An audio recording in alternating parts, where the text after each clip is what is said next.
कभी किसी ने आपके फोटो का मीम बना दिया, कभी डीएम्स में आपको उल्टा सीधा सुना दिया और कभी लोगों के सामने आपको नीचा दिखाने वाली पोस्ट डाल दी। ये सब ऑनलाइन होता है, लेकिन इसका अफेक्ट रियल लाइफ पर भी पड़ता है। और सबसे बड़ा सवाल, क्या इसका कोई इलाज है?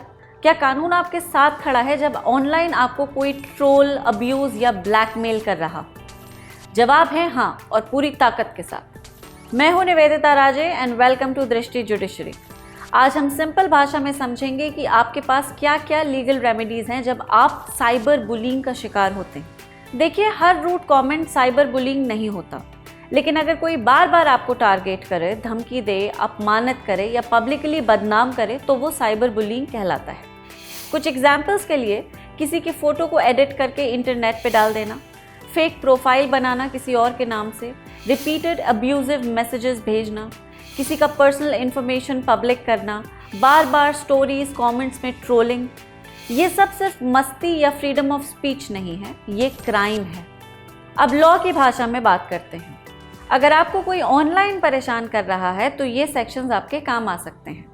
Information technology act 2000, section 66C और 66D, अगर कोई आपकी आइडेंटिटी का मिसयूज़ करे, जैसे आपके नाम से अकाउंट बनाना। सेक्शन 67, अगर कोई ऑब्सीन कंटेंट पोस्ट करे या भेजे। Section 67A and 67B, sexually explicit content या चाइल्ड अब्यूज से रिलेटेड कंटेंट के लिए है। भारतीय न्याय संहिता के कुछ सेक्शंस, जैसे section 74 cyber stalking specially women के against, section 356 online defamation, section 77 औरत की इज्जत को हर्ट कर देने वाले वर्ड्स या जेस्चर्स, सेक्शन 351 से 356 धमकी देना या ब्लैकमेल करना।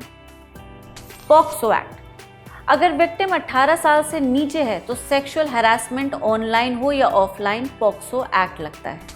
ये सिर्फ सेक्शंस नहीं है, आपकी डिजिटल जिंदगी की सुरक्षा की गारंटी है। अब ये तो रहा कानून, लेकिन इस कानून पे आपको चलना कैसे है?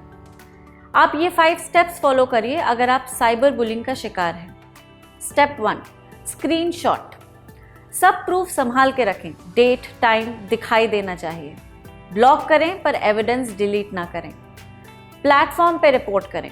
इंस्टाग्राम, फेसबुक, यूट्यूब, सबके पास कंप्लेंट का ऑप्शन होता है। ऑनलाइन कंप्लेंट फाइल करें, cybercrime.gov.in etc. पुलिस के पास FIR फाइल करें, साइबर सेल या नियरेस्ट पुलिस स्टेशन। मैं आपको ये बता दूं कि आपको हरास करने वाले का नाम या लोकेशन आपको पता होना ज़रूरी नहीं है। पुलिस उसका IP एड्रेस ट्रेस कर सकती है। साइबर बुलिंग सिर्फ लीगल इशू नहीं है, ये एक इमोशनल क्राइसिस भी है। बार बार ट्रोलिंग, मॉकिंग और ऑनलाइन ह्यूमिलिएशन से एंग्जाइटी, डिप्रेशन और सेल्फ वर्थ पर काफ़ी नेगेटिव इम्पैक्ट पड़ता है। ऐसे में किसी ट्रस्टेड दोस्त या फैमिली से कांटेक्ट करें। स्कूल, कॉलेज, काउंसलर या प्रोफेशनल मेंटल हेल्थ एक्सपर्ट से हेल्प लें। ऑनलाइन सपोर्ट ग्रुप्स ज्वाइन करें जो साइबर बुलिंग विक्टिम्स के लिए बनाए गए हैं। अकेले मत लड़िए, सपोर्ट लेना भी एक हिम्मत होती है। साइबर बुलिंग सिर्फ एक कमेंट नहीं, किसी की नींद, मेंटल हेल्थ और इज्जत सब कुछ छीन सकता है। कानून आपके साथ है, बस एक कदम बढ़ाने की देरी है। अगर ये वीडियो किसी के काम आ रहा है तो लाइक करें, शेयर करें और किसी ऐसे इंसान तक ज़रूर पहुंचाएं जिसे ये सुनना ज़रूरी है। डरना नहीं है, रिकॉर्ड करना है, रिपोर्ट करना है और लड़ना है कानूनी तरीके से।